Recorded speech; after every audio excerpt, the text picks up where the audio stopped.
நல்ல காரசாரமாக சூப்பராக ஒரு நண்டு கிரேவி பண்ணலாமா?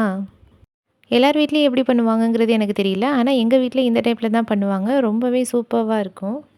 ஃபஸ்ட்டு க்ளீன் பண்ணுறதுலேருந்தே ஸ்டார்ட் பண்ணிடலாம். இதை நான் எக்ஸ்பிளைன் பண்ணணும் அப்படின்லாம் அவசியம் இல்லை. இந்த கிளிப்பிங்ஸ்லாம் பார்த்தா கண்டிப்பாக உங்களுக்கே புரியும் எப்படி க்ளீன் பண்ணுறாங்கன்னு. ஆனால் வாங்கினதுமே க்ளீன் பண்ணிடுங்க, இல்லைனா உள்ளே உள்ளதெல்லாம் மெல்ட் ஆகிடும். இப்போ நல்லா 2-3 டைம் அலசி வச்சாச்சு. நெக்ஸ்ட்டு கிரேவி செய்ய ஆரம்பிச்சிடலாம். கடாயில் எண்ணெய் ஊற்றிட்டு கருவேப்பிலை பொடியாக கட் பண்ண வெங்காயம் சேர்த்து நல்லா வதக்கிக்கலாம். வெங்காயம் வதங்கினதும் 1 டீஸ்பூன் அளவுக்கு இஞ்சி பூண்டு பேஸ்ட்டு சேர்த்து நல்லா பச்சை வாடை போகிற வரையும் வதக்கிக்கலாம். அடுத்து பொடியாக கட் பண்ண தக்காளி, பச்சை மிளகா அதையும் சேர்த்து வதக்கிக்குவோம்.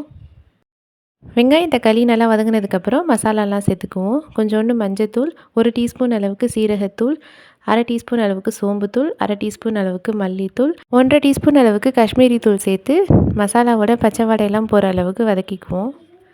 அடுத்து ஒரு சின்ன சைஸ் பெரிய வெங்காயம் இந்த மாதிரி பேஸ்ட்டாக அரைச்சி சேர்த்துக்கலாம். வெங்காயம் நல்லா வதங்கினதுக்கப்புறம் அதே மாதிரி ஒரு சின்ன சைஸ் தக்காளியும் அரைச்சி சேர்த்துக்கலாம். இந்த மசாலாவுக்கு தேவையான அளவு உப்பு சேர்த்துக்குவோம். இப்படி வெங்காயம் தக்காளி அரைச்சி ஊற்றி செஞ்சால் தான் ஒரு கிரேவி கன்சிஸ்டன்சி இருக்குல்ல, அப்போ அந்த நண்டு போட்டு நம்ம மிக்ஸ் பண்ணும்போது அந்த நண்டில் மசாலாலாம் ஒட்டி செம்ம டேஸ்ட்டாக இருக்கும். நண்டும் மசாலாவும் மிக்ஸ் ஆகிற அளவுக்கு நல்லா பரட்டி விட்டுட்டு கொஞ்சமாக தண்ணி சேர்த்து நல்லா வேக வச்சுக்கலாம். சூப்பராக ரெடி ஆகிட்டு நண்டும் நல்லா வெந்துருச்சு.